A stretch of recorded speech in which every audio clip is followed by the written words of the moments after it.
ရဲဘော်ရှင်းနေများခင်ဗျာအားလုံးကိုကျေးဇူးတင်ပါတယ်အားလုံးကိုကျေးဇူးတင်ပါတယ်ကျွန်တော်တို့လုံးသိလုံးထိုက်တဲ့အရာတစ်ခုကိုကျွန်တော်တို့ကနေလုပ်ခဲ့ပါပြီဒါပါလဲဆိုတော့ဥပဒေကိစ္စပါပဲရဲဘော်တို့ကနေစီတန်းပြီးတော့လက်လဲတယ်ဆန္ဒပြတယ်အဲ့ဒါဥပဒေနဲ့ညီပါတယ်ဥပဒေနဲ့ညီတော့ဥပဒေနဲ့မညီတဲ့အစိုးရအကြောင်းကိုခင်ဗျားတို့သိဖို့ပြည်သူတွေကိုပြောပြဖို့အတွက်ကနေလာကြတာဖြစ်ပါတယ်ဥပဒေနဲ့မညီတဲ့အစိုးရဆိုတာပြည်သူရွေးချယ်တင်မြှောက်တဲ့အစိုးရမဟုတ်တဲ့လူကိုခေါ်တာဘာလို့လဲပြည်သူရွေးချယ်တင်မြှောက်တဲ့အစိုးရဟာတရက်2လ2012နေ့ကသမရာကြီးဦးဝင်းမြင့်တဲ့အဖွဲ့တွေကိုအစိုးရအဖွဲ့ကိုဖမ်းဆီးလိုက်ပါတယ်ဖမ်းဆီးတယ်ဆိုတာကပြန်ပေးဆွဲတာပါပဲပြန်ပေးဆွဲပြီးတဲ့နောက်မနေ့6နာရီခွဲမှာဖမ်းဆီးတယ်7နာရီခွဲမှာကားလုံးကိုဒုသမရခေါ်တယ်ဒုသမရကယာယီသမရလုပ်တယ်ဒုသမရကနိုင်ငံတော်အာဏာကိုလွှဲပေးလိုက်တယ်စစ်အုပ်စုကိုလွှဲပေးလိုက်တယ်အဲ့ဒီဖြစ်စဉ်တစ်ခုလုံးဟာတရားမဝင်ပါဘူး It is illegal အဲ့ဒါကြောင့်ဒီဆိုရဒီတရားမဝင်သောဆိုရဖြစ်ပါတယ် This is an illegal government ဒါကြောင့်ကျွန်တော်တို့လည်းသူထုတ်တဲ့အမိန့်တွေကတရားမဝင်ပါဘူးဘာလို့လဲဆိုတော့ဓမြတိုက်ပြီးတော့သိမ်းဆီးထားပြီးတော့ဖမ်းဆီးထားတဲ့လူတွေဟာမိမိလွတ်မြောက်ရလွတ်မြောက်ကြောင်းရုန်းကန်လို့ရပါတယ်သူထုတ်တဲ့အမိန့်တွေကိုလိုက်เสียမလိုပါဘူးဘာလို့လဲ The government itself is illegal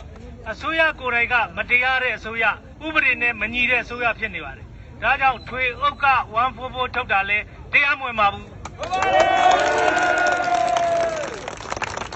နောက်ရှင်းနေများအနေနဲ့တရားဝင်တဲ့အစိုးရကထုတ်တဲ့144ဆိုရင်တောင်ရဲရဲမပိုင်ပါဘူးရဲကမဖမ်းနိုင်ပါဘူးတရားရုံးမှာဥလိုက်လျှောက်ရပါလိမ့်မယ်နော်ဒီဖြစ်စဉ်ကိုရှင်းနေများမကြောက်ပါဘူးဟုတ်ပါသလားဟုတ်ပါဘူးမနေ့ကလူ9သန်းလောက်တိုင်းပြည်မှာဆန္ဒပြတယ်ဒီလူ9သန်းကိုဥလိုက်လျှောက်လာတွေလျှောက်ရင်ကျွန်တော်ရှင်းနေတွေလိုက်ပေးမှာပေါ့ဟုတ်သလားဟုတ်ပါဘူးဒါကြောင့်ကြောက်เสียမဟုတ်ပါဘူးနောက်ပြီးတော့ပြစ်ဒဏ်ကလည်းအလုံးမဲ့ထောင်တလလို့ဖြစ်ပါတယ်သို့မဟုတ်ဒဏ်ငွေတက်လို့ရိုက်လို့ရပါတယ်ဒါကိုလည်းကျွန်တော်တို့ကြောက်ဖို့မလိုပါဘူးဘာကြောင့်လဲဆိုတော့မတရားတဲ့ပြစ်ဒဏ်ချရင်ပြည်သူကဒဏ်ခတ်မှာပါဒီလူကိုချမေအမိတ်ချမှတ်တဲ့တရားသူကြီးကိုဒဏ်ခတ်ပါလိမ့်မယ်ဒါကြောင့်ကျွန်တော်တို့ကလှုပ်ရှားရှိတာကိုဆက်လုပ်ရပါမယ်နောက်တစ်ချက်အနေနဲ့ကကျွန်တော်တို့ဒီလိုလှုပ်ရှားမှုမလုပ်ရင်သဘောတူရရောက်ပါတယ်နော်ကျွန်တော်တို့သဘောတူရအရောက်မခံနိုင်ပါဘူးရှင်းနေတွေကဥပဒေသိတဲ့လူတွေဖြစ်ပါတယ်ဒါကြောင့်ဥပဒေအရကျွန်တော်တို့လှုပ်တင်လှုပ်ထိုက်တာကိုကနေလှုပ်ခဲ့တဲ့အတွက်အားလုံးကိုကျေးဇူးတင်ပါတယ်။နေ့ပြင်မှာလည်းကျွန်တော်တို့9နာရီခွဲမှာဒီမှာဆုံးမဲ့ဒီတဲ့ပျော်ပျော်ပါပါပေါ်ပါပါကိုယ့်ရဲ့စိတ်ဆန္ဒကိုထုတ်ဖော်မယ်။နောက်ဥပဒေရေးရာပြဿနာဖြစ်လို့တရားမဝင်ဖမ်းဆီးလို့တရားစွဲလို့ဆိုရင်လည်းကျွန်တော်တို့လိုက်ပါဆောင်ရွက်ပေးကြပါမယ်။ဟုတ်ပါသလား။ဟုတ်ပါဘူး။ကျွန်တော်တို့ရှင်းနေတွေဟာလူနိုင်ငံရဲ့ဥပဒေကိစ္စတွေမှာကူညီရမယ့်လူတွေဖြစ်ပါတယ်။ကိုဗစ်ဖြစ်ရင်ဆရာဝန်တွေတာဝန်ကျေခဲ့တယ်ဆေးလောကကတာဝန်ကျေခဲ့တယ်ဟုတ်ပါလားဟုတ်ပါဘူးကျွန်တော်တို့တမိုင်းပေးတာဝန်ကိုကျေပြမှုလိုပါတယ်ဒီလိုမလုပ်ခဲ့ရင်ကျွန်တော်တို့ရဲ့သားစဉ်မြေးဆက်စစ်ကြုံဘဝကိုရောက်လိမ့်မယ်ကျွန်တော်တို့တာဝန်မကျေဘူးလို့ပြောကြလိမ့်မယ်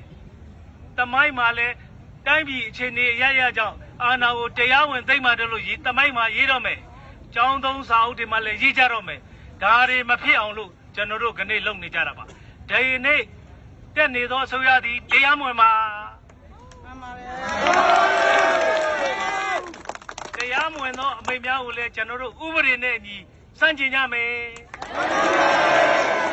နေ့ပြင်9နာရီခွဲမှာဆုံးပါမယ်အားလုံးကိုကျေးဇူးတင်ပါတယ်ခင်ဗျာ